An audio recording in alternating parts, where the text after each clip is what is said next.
Hey everyone, welcome back to Crypto Cash. Thanks again for joining me here. Hope you're having a fantastic day. Very quick look here at Bitcoin, seeing what's going on. We'll quickly double check some key factors here on liquidation, see what's going on there, and then just generally understand best practice for situations like this. And just to throw it out there, we can see there's a lot more liquidation below the price than above. That doesn't mean anything though. Try not to overread that. That is a key level support at 60,000. Ton of people added to their position there, including myself. I went heavy with my spot bag between 58 and 62. So that's exactly what we're seeing right there. That doesn't matter too much right now, though, because that is a very far ways away. We have a ton of support at 66,000. Unless we lose 66, for example, we really don't need to worry about that. Now, we could very well see a black swan event or something that pushes the price action down again, like we saw with Bitcoin miners selling their entire positions. But generally speaking, we're looking to be in good shape here, and with this extra amount of liquidity above the price action, there's a solid chance 68 to 70K will be tested in the near future. Again, just it feels like that just based on how close we are to that. But again, feeling means nothing. Just throwing it out there. That's just kind of it has that that sense about it right now where we're going to probably sweep that level of liquidity and possibly not even look back. So I hope everyone was able to add to their spot positions, no matter how you look at it. And what we want to look at is a couple of things here. Oh, just a quick thank you for my community too. Thank you so much for the awesome feedback. We had some really solid signals here recently, more specifically. Injective yesterday, 33%, 11 hours. That was awesome.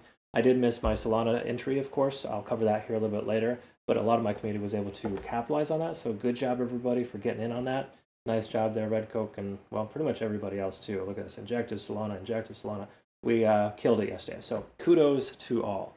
Let's take a look at the daily time frame and just double check a couple things here. Daily is pretty much still bullish, so there's no other way around it. We're still above the 20-day SMA. Stochastic is swinging down, but that's natural when you have such a manipulative candle wick. You got to recognize stochastic RSI does have a tendency of giving you false positives in larger time frames, so I'd be careful using that. It doesn't necessarily mean that the sky is falling, but the truth is, as it continues to come down, the price continues to go sideways, the likelihood of the price going up from here is greater because we're spending more time at this range and allowing for that momentum to continue sideways and then up again. It's rare for the price to go sideways and then down, at least in these kind of trends here. And as we can see here, Bitcoin, right there at the 51K mark, it stayed there for like 10 days straight and then took off, right? Here, we spent about 6 or 7 days straight here at 60K, and now we're jumping around in the upper range. So either way you look at it, the range-bound activity is good in a progressive uptrend like we're seeing. So there's nothing here to note of negative, only positive, bouncing off 70 in the RSI, letting us know that we are still in this bullish continuation. 70 plus on the RSI is a very, very good thing, folks. I know it seems weird, right? Oh, it's overextended. It's going to pull back.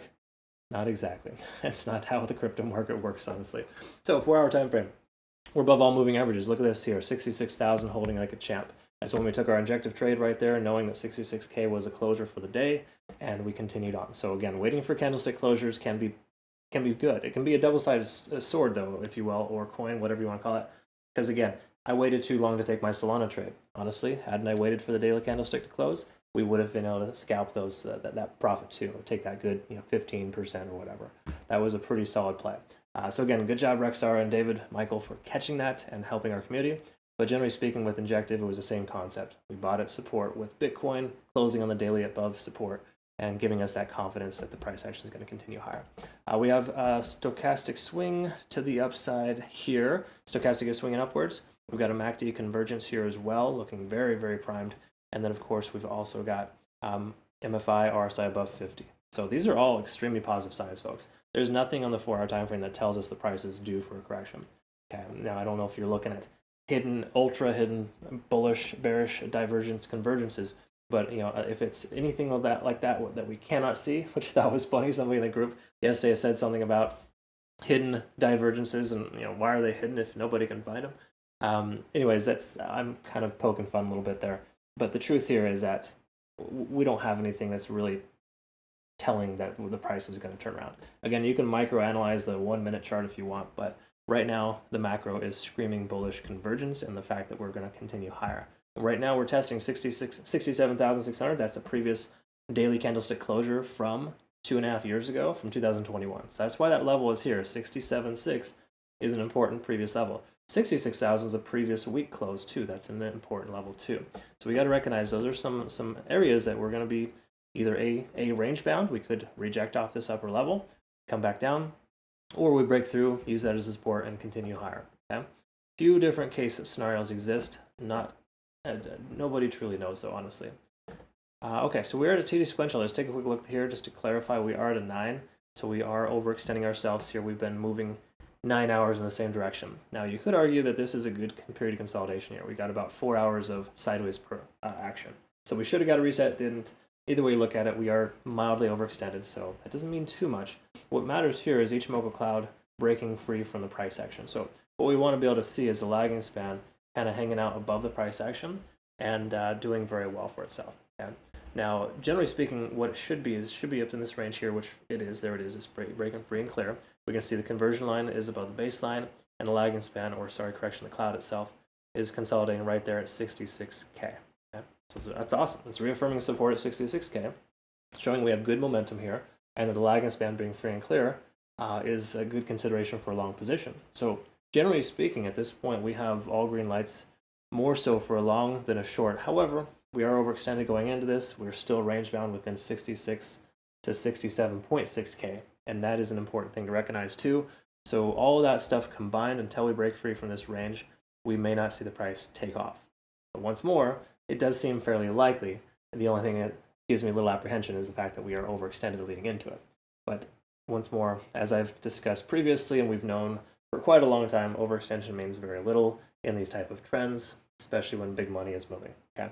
So I think the best thing to consider here is that a long position is much more viable than a short. That's kind of what we've been able to summarize here. We're still honoring this ascending trend. And until we break free from that, we can presume the price will continue in this direction. So to me personally, up makes a lot more sense than down. But again, if you like to ride the lightning, go ahead and short this bad boy. Let me know how that works for you. I honestly hope it works for you in a way, because part of me wants to continue to add to my position at lower price points. But once more, that's not great, because that'll just hit the big old reset button on all the progress for alts too. Regards to that fact, I hope you learned something, and let me know, of course, comment below. Don't forget to like the video too, folks. YouTube sucks at recommending my content, which from what I hear is pretty good quality compared to the average layman out there that is trying to analyze these charts. So be sure to hit the like button. Thank you so much. Comment below too. That all those things do help. Also, make sure you jump on over to Bitunix, phenomenal exchange. Highly recommend it. Link down below if you haven't already. Use my link to register. You get some really good benefits. No KYC or VPN required. Have a good rest of your day. We'll see you on the next one. Thanks again for your time.